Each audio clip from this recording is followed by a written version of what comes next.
En grammaire, la notion de discours se rapporte à l'organisation et à la structure des phrases, ainsi qu'à la manière dont les différents éléments linguistiques sont utilisés pour communiquer un message. Le discours implique plusieurs aspects, notamment la cohérence, la cohésion, l'intention communicative, la structure argumentative et les relations entre les différentes parties du texte. Il concerne donc à la fois la façon dont les phrases sont construites et organisées, ainsi que le sens global et la fonction communicative du texte. La cohérence est la propriété d'un discours qui permet à toutes les phrases de former un tout compréhensible. Elle exige que les idées soient reliées de manière logique et cohérente, évitant les incohérences ou les contradictions. Par exemple, si vous parlez d'une personne au masculin dans une phrase, vous devez continuer à utiliser le pronom masculin plutôt que de passer au féminin sans explication. La cohésion, quant à elle, se rapporte aux mécanismes linguistiques utilisés pour relier les différentes parties d'un texte. Il peut s'agir de l'utilisation de connecteurs logiques, comme, par conséquent, en revanche, de pronoms, pour éviter la répétition de mots, de substituts, comme le problème au lieu de le problème que nous avons mentionné précédemment, ou de références, comme ceci ou cela, au lieu de répéter l'information. L'intention communicative est également un aspect important du discours. Elle se réfère à l'intention de l'auteur ou du locuteur à travers son texte ou sa phrase. Par exemple, une intention communicative peut être d'informer, de persuader, de convaincre ou d'amuser.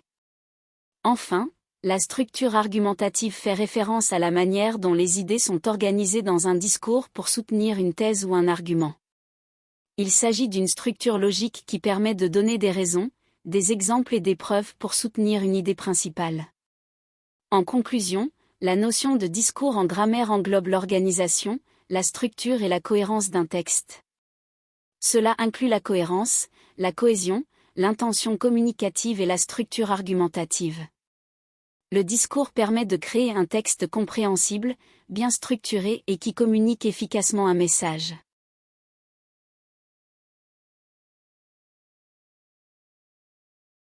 Une partie du discours, également appelée catégorie grammaticale ou classe de mots, est une classification des mots dans une langue en fonction de leur fonction, de leur forme et de leur sens dans une phrase. Il existe généralement 8 parties du discours les plus courantes. Le nom, ou substantif, un mot qui désigne une personne, un lieu, un objet ou une idée, exemple, chien, ville, bonheur. Le pronom, un mot utilisé pour remplacer un nom, exemple, il, elle, moi.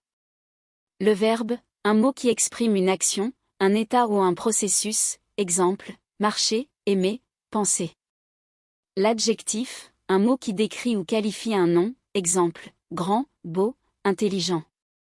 L'adverbe, un mot qui modifie un verbe, un adjectif ou un autre adverbe, exemple, rapidement, très, souvent.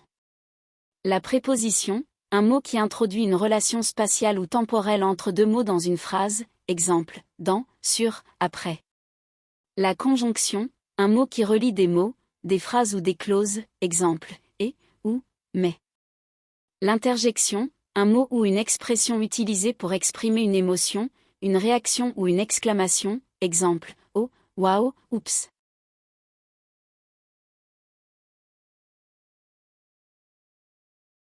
Le nom, aussi appelé substantif, est une catégorie grammaticale qui désigne une personne, un lieu, un objet ou une idée. Il s'agit d'un mot qui permet de nommer et d'identifier ces différents éléments. Les noms peuvent prendre plusieurs formes. Les noms communs, ils désignent des objets, des idées, des lieux, des personnes de manière générale et peuvent être utilisés pour parler de n'importe quel membre d'une catégorie donnée. Par exemple, chien, ville et bonheur sont des noms communs. Les noms propres, ils désignent des éléments spécifiques et s'écrivent avec une lettre majuscule. Ces noms sont utilisés pour identifier des personnes, des lieux ou des événements spécifiques. Par exemple, Paris, Alice et Halloween sont des noms propres. Les noms sont indispensables dans la construction des phrases, car ils permettent de donner des informations et de décrire les différents éléments qui composent notre environnement.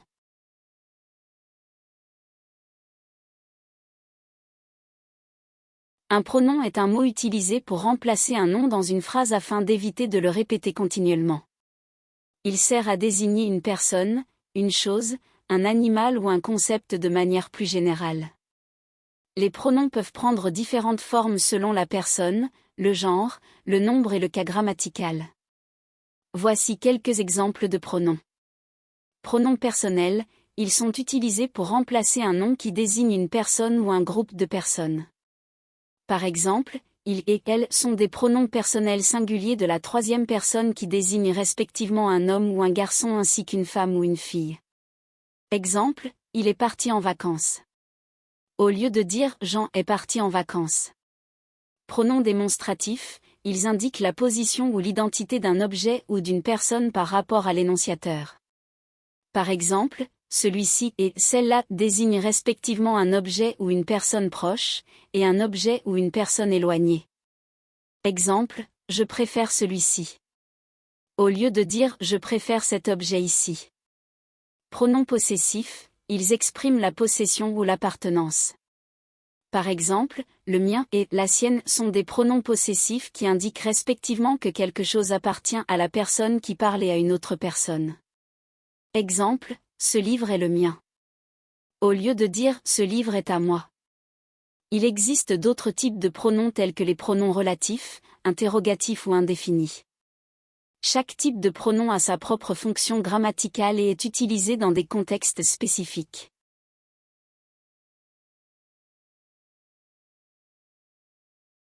Le verbe est l'une des parties du discours qui offre la possibilité d'exprimer une action, un état ou un processus. Il est essentiel pour la construction des phrases et pour transmettre des informations sur ce qui se passe dans une proposition. Un verbe peut exprimer une action, par exemple marcher, qui indique le mouvement du corps. Il peut aussi exprimer un état, comme aimer, qui montre un sentiment ou une attitude envers quelque chose ou quelqu'un. Enfin, un verbe peut également exprimer un processus, par exemple penser, qui décrit une activité mentale ou intellectuelle. Les verbes peuvent varier en fonction du temps, présent, passé, futur, du mode indicatif, conditionnel, subjonctif, de la voix, active, passive, de la personne, je, tu, il, elle, on, nous, vous, il, elle, et du nombre, singulier, pluriel. Ils peuvent également être conjugués pour s'accorder avec le sujet de la phrase. En résumé, le verbe est un mot qui permet d'exprimer une action, un état ou un processus. Il est essentiel dans la construction des phrases et dans la transmission d'informations sur ce qui se passe.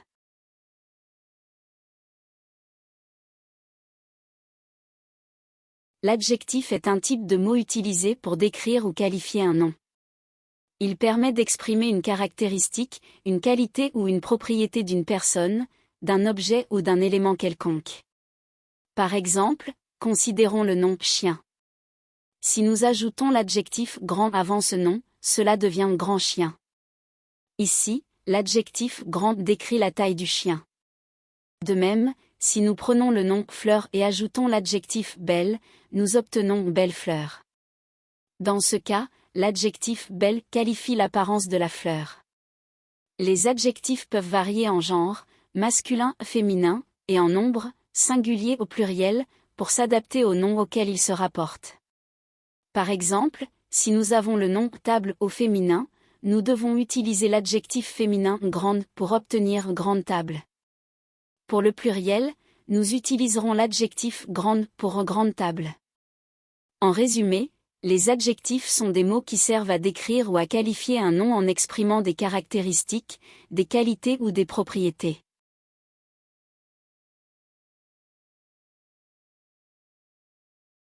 L'adverbe est une catégorie grammaticale qui modifie un verbe, un adjectif ou un autre adverbe afin de préciser ou de nuancer leur sens. Il peut indiquer diverses informations, telles que la manière, le temps, la fréquence, la quantité, etc. Par exemple, prenons l'adverbe rapidement. Il modifie le verbe courir dans la phrase il court rapidement. Ici, l'adverbe rapidement précise comment la personne court, donc il indique la manière. Un autre exemple est l'adverbe très. Il modifie l'adjectif grand dans la phrase elle est très grande. Ici, l'adverbe très intensifie l'adjectif grand, indiquant que la personne est extrêmement grande. Enfin, L'adverbe souvent modifie le verbe aller dans la phrase ils vont souvent au cinéma. Ici, l'adverbe souvent indique la fréquence des visites au cinéma. En résumé, l'adverbe est un mot qui ajoute des informations additionnelles et précises sur la manière, le temps, la quantité, la fréquence, etc. d'une action, d'une description ou d'un autre adverbe. Ces parties du discours permettent de structurer les phrases et d'exprimer différentes idées et informations dans une langue. Elles jouent un rôle essentiel dans la grammaire et la construction des phrases.